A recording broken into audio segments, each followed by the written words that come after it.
तो यार miss Marvel का थर्ड एपिसोड मुझे पिछले दोनों एपिसोड से बेटर लगा। वो कहते हैं ना कि होलसम एपिसोड लगा। रीजन ऑब्वियस वही है कि इसमें आपको वो देसी फैमिली का टच मिलता है, कई सारे रिलेटेबल मोमेंट्स मिलते हैं, जैसे कि कमाला के भाई का अलार्म बजने पे पैसे के लिए भागना। यहाँ पर आग लग चुकी है, आपको जल्दी से निकलना होगा। ठीक है, पैसे तो ले लूं। कम ऑन जल्दी। एंड इसी के साथ ही इन सभी मोमेंट्स के साथ स्टोरी सही पेस पे आगे प्रोग्रेस करती है। लेकिन अबव दिस कुछ बहुत ही ऑसम सॉन्ग्स एंड कुछ ऑसम ईस्टर एग्स भी मिलते हैं। इसलिए बिना डिले किए चलो डुबकी लगाते हैं ब्रेकडाउन में, जहां मैं स्टोरी एक्सप्लेन करने के साथ ही कुछ भी हिडन होगा या कोई भी रेफरेंस होगा वो भी बताते चलूंगा।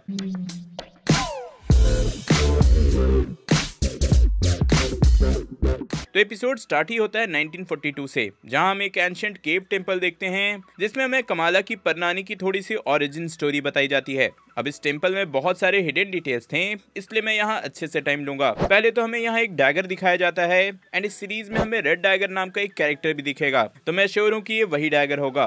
देन एक ब्लू कलर के हाथ में हम वही बैंगल देखते हैं जो कि कमाला यूज कर रही है। अब ब्लू कलर देखकर मैं श्योर हूँ कि ये कोई क्री होगा। अब आपने कैप्टन मार्वल की मूवी देखी है तो क्री के बारे में जानते ही होगे यार, एटलीस्ट रोनन तो याद ही होगा, वो भी तो क्री था। इफ नहीं भी जानते तो चलो शॉर्ट में समझा देता हूँ। तो क्री को कह सकते हो कि ये एक एलियन रेस है जिन्होंने कई साल पहले दूसरे प्लैनेट्स पे एक्सपेरिमेंट किया था बायो वेपन बनाने के लिए, एंड इसी एक्सपेरिमेंट में ह्यूमंस से उन्होंने इन ह्यूमंस को बनाया था। ये इन ह्यूमंस आम लोगों की तरह ही रहते थे, बट टेरिगन मिस्ट से कांटेक्ट में आने के बाद उनके पावर्स अनलॉक हो जाते थे।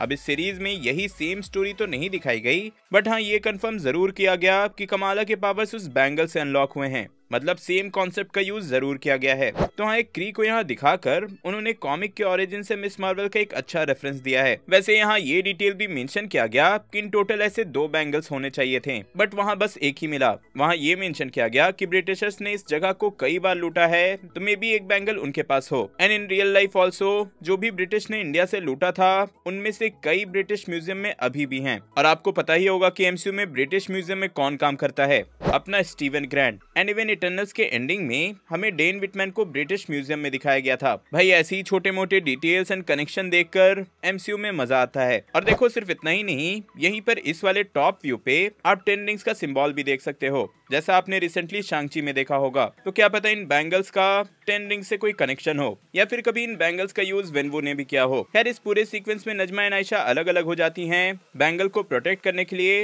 एंड एज पर नजमा इसके बाद वो आयशा से कभी नहीं मिली। और लेटर सीरीज में आगे उसके बातों से ऐसा लगता है कि नजमा को ऐसा फील होता है कि आयशा ने उसे धोखा दिया था और इसीलिए वो ऐसे बिहेव कर रही है। अब ये सारी बातें नजमा कमाला को बता रही होती है, एंड इसके बाद हमें नेक्स्ट पूरे सीक्वेंस में नजमा के ग्रुप के बारे में पता चलता है। सबसे पहले तो ये रिवील होता है कि उनका जो पूरा ग्रुप है वो जिन का ग्रुप है, जिन्हें उनके नूर डायमेंशन से निकाल दिया गया था, एंड वापस अपने डायमेंशन में जाने के लिए उन्हें उस बैंगल के पावर की जरूरत है। अब पहले अगर नूर डायमेंशन पे आए तो ऐसा कोई डायमेंशन कॉमिक्स में मेंशन नहीं किया गया है, पर हाँ नूर का मतलब लाइट होता है, तो ये डायमेंशन लाइट से रिलेटेड है और इस डायमेंशन में रहते हैं जिन। अब जिन के बारे में बताऊं तो इस्लामिक मिथोलॉजी के अकॉर्डिंग इंसान की तरह जिन भी गॉड का क्रिएशन है, बट दे आर इनविजिबल, वो शेप शिफ्ट कर सकते हैं एंड ऑब्वियसली ह्यूमन से ज्यादा पावरफुल हैं। तो हाँ, यहाँ मार्वल वालों ने फिर से एंशिएंट मिथोलॉजी से कॉन्सेप्ट उठाया है, जैसे उन्होंने थॉर, ओडिन, ज़्यूस इनको यूज किया है। बट हाँ, इस रिविलेशन से ये कंफर्म हो जाता है कि कमाला भी पार्शियली जिन ही है, जिसका जन्म उसके डायमेंशन में नहीं बल्कि अर्थ पे हुआ था, एंड इसी वजह से वो बैंगल को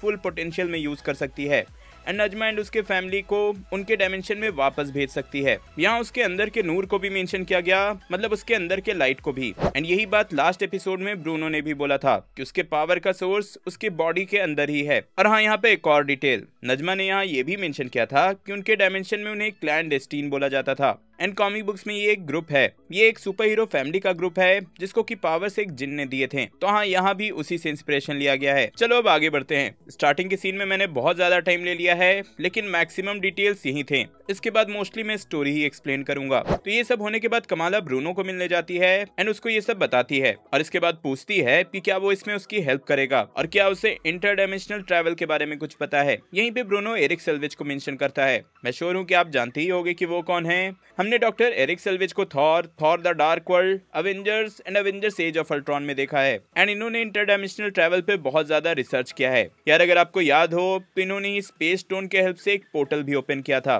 देन आगे वही होता है as expected, department of damage control Miss Marvel के पीछे हर जगह उसका पता लगाने की कोशिश कर रहे हैं। इसके लिए वो लोग वही मॉस्क में आते हैं जहाँ एक दिन पहले ही ईद के फंक्शन में कमाला दिखी थी एंड किसी तरह से नाकिया उन्हें वहाँ से भगा भी देती है। एंड नेक्स्ट डे कमाला के भाई का मेहंदी फंक्शन होता है और यहाँ ब्रूनो कमाला के लिए उसका मास्क भेजता है एंड जैसा इसके पोस्टर से पता चला है कि इस कैरेक्टर को इसका कॉमिक एक्यूरेट सूट भी मिलने वाला है। आगे हम ब्रूनो को जिन पे रिसर्च करते देखते हैं। यहाँ आप देख सकते हो कि वो एरिक सेल्वेज के पेपर से इंटरडायमेंशनल ट्रैवल के बारे में भी पढ़ रहा है एंड जब कमाला उससे मिलने जाती है तो वो बोलता है कि इंटरडायमेंशनल ट्रैवल पॉसिबल है बट उसमें सन के बराबर की एनर्जी रिलीज होगी। इन सिंपल वो समझाता है कि if कमाला ऐसा ट्राई करेगी तो एक बड़ा धमाका होगा जो कि सेफ नहीं है, इसलिए वो बोलता है कि इसके लिए उसे थोड़ा टाइम चाहिए। अब यहाँ पे भी कुछ डिटेल्स हैं। सबसे पहले तो कमाला ने आयरन मैन का टी शर्ट पहना है और वो एक्सपेक्टेड भी था, लेकिन इफ ब्रूनो के टी शर्ट पे ध्यान दोगे तो उसमें कई सारे टीवी हैं एंड ऐसा ही एक सेम पोस्टर वांडाविजन के लिए निकाला गया था